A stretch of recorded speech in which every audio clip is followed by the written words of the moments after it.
G'day. If you are dealing with any disc injury, L4, L5, any impingement, slipped discs, a niggle, or even sciatica, you aren't alone. I'm Steph and I'm a clinical Pilates instructor. Everything in the following session is evidence informed. It was recorded with a real situation, a real body. Let's respect the process. If you are working through an injury, pain management, or broaden your mobility and wanting to move through with more intelligence, you might have found this video at exactly the right moment. If it helps, please pass this on to someone else who may need it. I hope you find what your body needs here, not only in this playlist, but throughout the whole channel to keep showing up in your day-to-day. We are going to do a reformer clinical session based on Tanya's recovery. I also gave her one of these fun things just to support her hip bridges, because glute bridges were actually impinging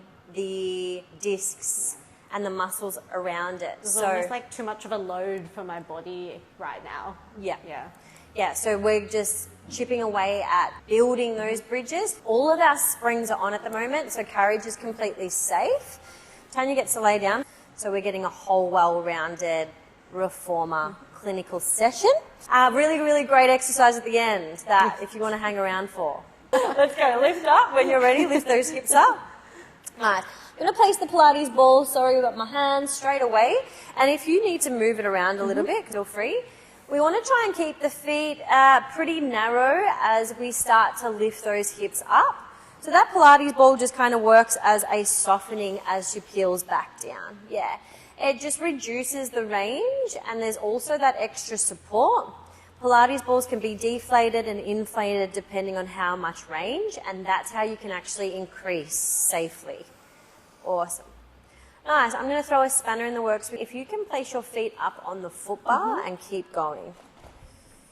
Nice. This is taking it to another level that Tanya probably hasn't actually experienced on the at-home exercises, because you can do bridges on the mat, on the floor, anywhere.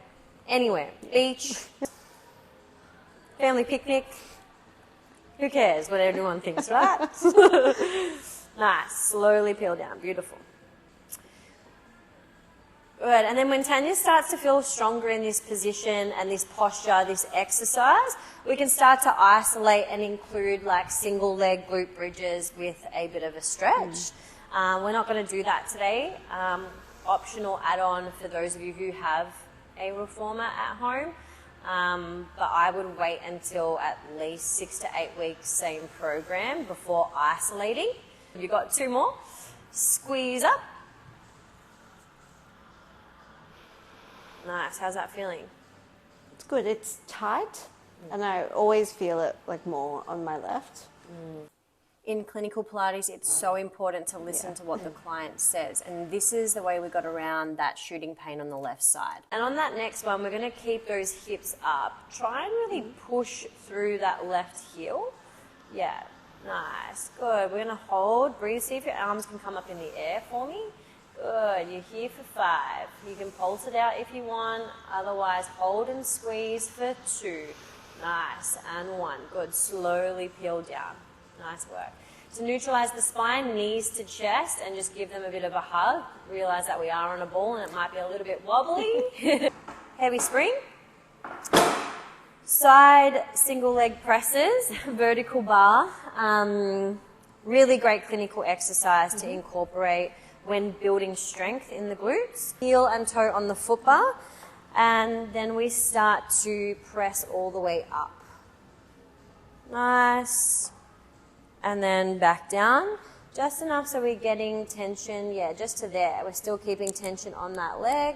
Good. Keep rolling those hips towards. When we roll those hips towards the way we're facing, it really encourages the pelvic stability and the hips to move at a place where it's going to build strength. $1 million question in clinical Pilates. How's that feeling? Feels good. Awesome. My dominant leg, so happy days.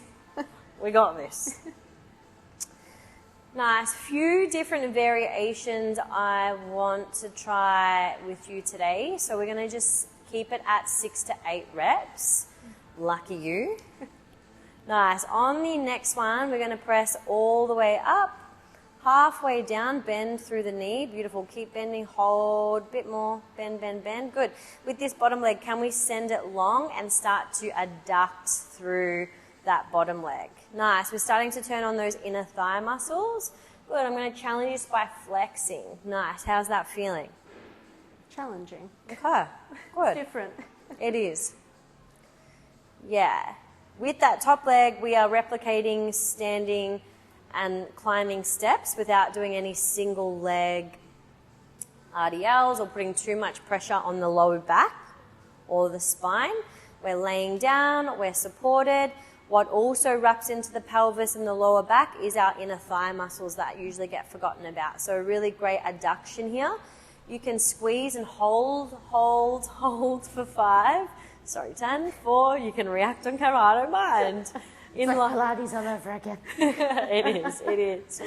And release. Beautiful. Hug those knees into the chest and just have a little relax. We're going to keep working on the same side. So I'm going to grab this strap, place it on that top knee for a nice supported clam. So Tanya was told to do clams in a part of her recovery. So let's reach that. Yeah, awesome. Leg around. Beautiful. It's going to go around the knee for extra feedback. If you find you're quite a quad dominant person, when we wrap the strap around the knee, it gives direct feedback into that glute. We want to squeeze the knees together to start. Beautiful. And if you need to, just for that strap, you can always draw the knees down. Nice. Good. I'm going to just make a bit more space for you here. Thanks. You can go a little bit further back just so that strap doesn't give you a new eyebrow. You did the string. So we want to lift the knee, lift the ankle all at once. Good. And then lower it down. Beautiful. We're getting feedback right into the glute med, which is building strength. So just to clarify, these are all exercises to build the strength around that problematic area safely. It is not load up the glutes as much as we can to get them as strong as we can, as quick as possible. Not the idea of clinical Pilates anyway. I'm sure you can find some people around that do that. But we want to take everything quite intentional and quite precise and safe. Safety first. Nice. How's that feeling? Feels good. Good. Yeah, and this is still the dominant side, so it's going to be really interesting, and stay tuned for this other side. We are going to do 3 more. Nice. Into. Doing this on a reformer provides a lot more resistance than when I just use a band at home. Yeah, it does, hey. It's just more precise of where it's getting in. Good. Then lengthen that leg towards the front. Good. And then just sweep that leg forward, breathe. Good. See if you can drop your toes to the floor and just pulse up here, just for 5. How's that feeling? Good. Intense? Yes, more intense than before, yes. And relax. Good. I'm going to grab that strap off you. And then we're going to just give it a bit of a stretch. Nice. Just push on that knee for me. I'm going to get started on the other side. Just going to check in with Tanya probably more than the other side, because this is her problematic side, or the one that she does feel a lot of the residing pain. So when you're ready, we'll start with those carriage presses. This is a single leg press. So just like we do leg press in the gym, very similar. I love the cracks. Good. Keep rolling those hips towards me. Beautiful. And really push, push, push out of the bar so we're lengthening through that hip. Good. A lot of Tanya's movement as well has been regaining trust in her body. So then, because once we have an impingement, we love to avoid it because we don't want that pain. It's just human nature. So it's about building trust in these exercises that do isolate, and checking in more than often just to see how's it feeling. Good. Yeah? Yeah, feels good. Yeah. And we all know the difference between working through impingement pain or starting to build strength in the muscle and overloading progressively. Not too much so it is unbearable, but in a way that is really structured, precise, and symmetrical on each side. Nice. In saying that, you've got 3 more bends. Good. Try and bend more. Yeah. How does that feel? That's harder to go to that point. Yeah. You know. Yeah. Yeah, because I can see your body's avoiding that real depth, which is so common. We're going to do 2 more at that depth just to let your body know it is safe. Good, good. Nice. Really great. Last one. Hold. A bit more bend. Good. Now push back up all the way. Push, push, push. How'd that feel? Good. Good. Bend. More. Nice. And then lengthen this leg. Adduct for 10. Good. Lengthen. Beautiful. Flex. Nice. Try and keep this bend in this leg. More. Yeah. Keep going. Try and lift this leg all the way.